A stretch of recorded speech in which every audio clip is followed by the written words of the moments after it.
Hello, good afternoon. My name is Allan Marshall.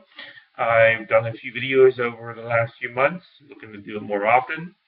And the reason why I'm coming to you is this is over money. I was disinherited from my grandfather's estate, as I predicted many, many years ago, under undue influence of my aunt Lois Haymes, and her attorneys who were a part of it. Uh, they produced a forged document 11 days before trial. I can go on all of that later on. In the 2009 will, I was to receive nothing, zero. Okay, under undue influence of my aunt. The attorney for that was Craig Donoff. And on the same day of the execution of the 2009 will, my aunt wrote a notice to vacate the premises of where my grandfather was living on the same day. Okay, the chances of that happening normally is very uncommon.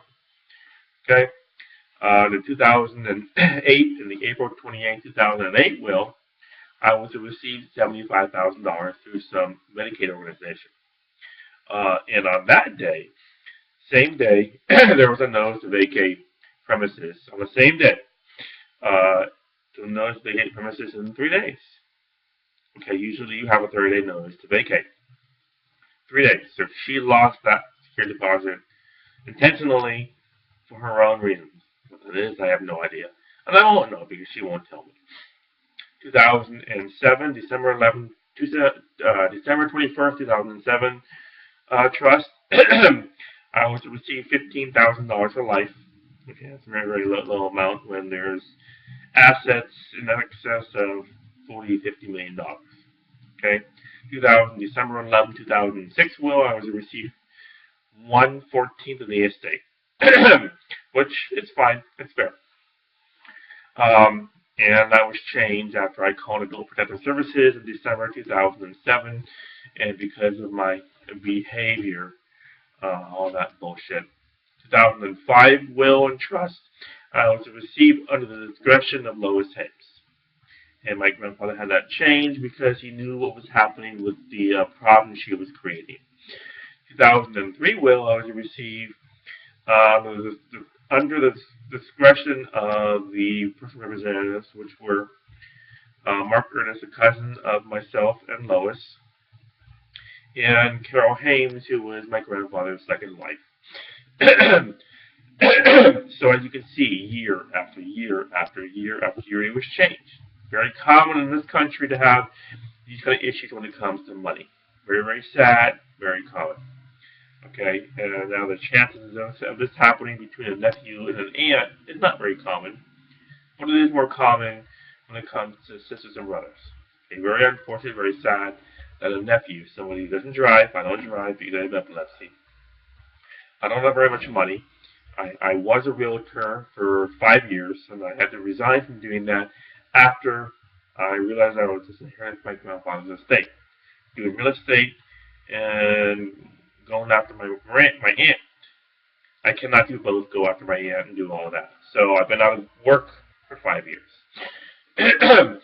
With all that said, I come to you because I need help. I need donations to help fight my aunt. Okay? If she would give me my share of my money and move on with her life, that's fine. I got no problem with that. I'm not looking to create problems. I want my money, which is, common. Listen, give me my money and let me move on. But she's here for greed, and that's it. And there are reports from Sheriff's Office that show that specifically say that my grandfather was afraid of his daughter and that she is after his money. Okay, now to have him say that twice, maybe even 3 times, it shows her intent to go after his money and her abuse on him and her threats to him. If you don't sign this, I will abandon you, and those kind of issues.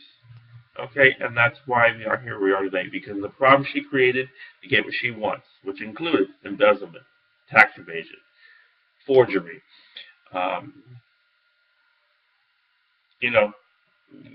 variety of different things. Those are the 3 I can think of right now. And listen, if I could resolve this, if I go over to her, hey Lois, give me my money, I'll move on. Hey, listen, I'm not looking here to create stress for somebody if they don't give me a reason to. Okay?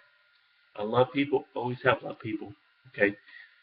I want my money. So what I'm asking from you is donations. If you can give me a donation, that's great. I'm going to put this on YouTube. This YouTube video on Facebook. Okay. If you can give me donations to help me file another lawsuit, at least file another lawsuit. Once I can file a lawsuit, I will look at my former lawsuit and use that same format to file my paperwork. Okay, got no problem representing myself if I have no money.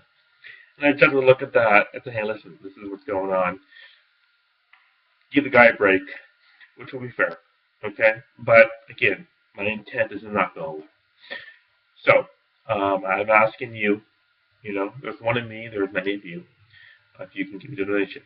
You can go on Facebook and say, listen, what do you want? We can talk that way. My email, well, I don't want to give out my email address. My phone number, 916-247-7736, 916-247-7736. And, we can go from there. If you want more information, I can give that to you as well. But I'm in desperate need of money. I have $200 in my name.